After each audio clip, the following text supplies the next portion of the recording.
You just got your first $1,000 saved up. Congratulations, you're about to make a decision that 90% of people get completely wrong. Today, I'm breaking down exactly what wealthy people do differently with their first $1,000 and why copying them could change your entire financial trajectory. Welcome back to the My Channel Future Finance Hub. If you're new here, this is where we break down how money actually works, not the surface-level advice you hear everywhere else. Today's topic is something I get asked constantly. I finally saved $1,000. Now what? And here's the thing, what you do in this exact moment determines a lot more than people realize. Most people either spend it, let it sit in a checking account earning nothing, or panic and put it somewhere random. Rich people, and more importantly, people who are on their way to becoming rich, follow a completely different playbook. Let's get into it. Before we talk dollars and accounts, you need to understand the mindset difference because it changes everything downstream. Most people see $1,000 as a number, something to spend on a want, a small splurge. Wealthy people see $1,000 as a unit of leverage. It's not money, it's a tool. This comes down to a classic distinction in personal finance thinking: assets versus liabilities. The poor mindset asks, what can I buy with this? The wealth-building mindset asks, what can this buy for me in the future? This sounds simple, but it's the single biggest reason two people with the same starting amount end up in completely different financial positions 5 years later.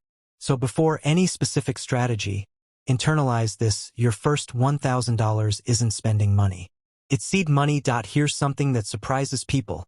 The first move wealthy individuals make isn't investing in stocks. It's eliminating risk.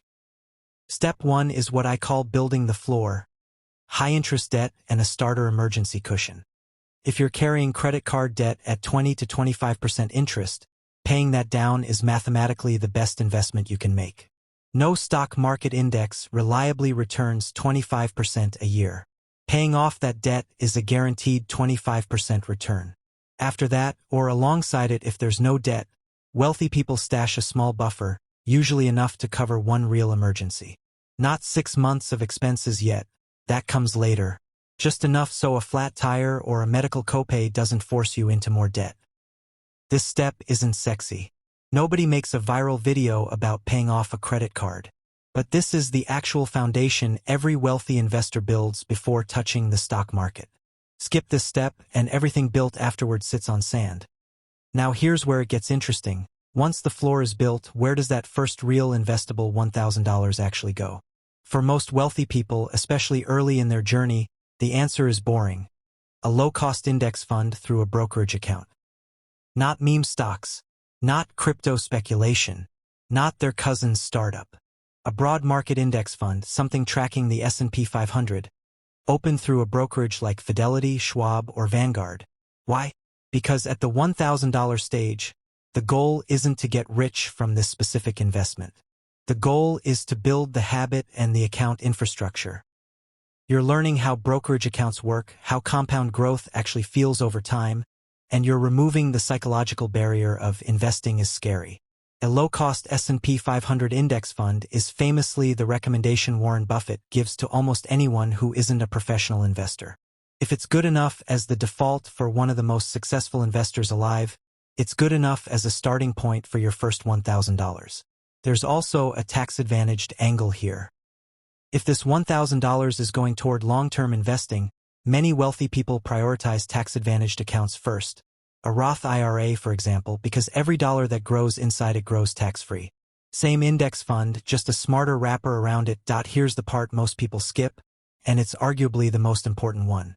Wealthy people frequently put a portion of that first $1,000, sometimes all of it, into themselves.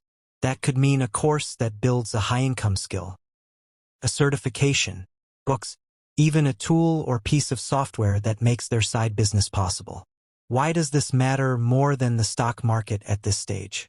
Because $1,000 invested in the S&P 500 might turn into $1,100 in a year. But $1,000 invested in a skill that gets you a $10,000 a year raise, or that launches a side income stream, has a return that no index fund can touch.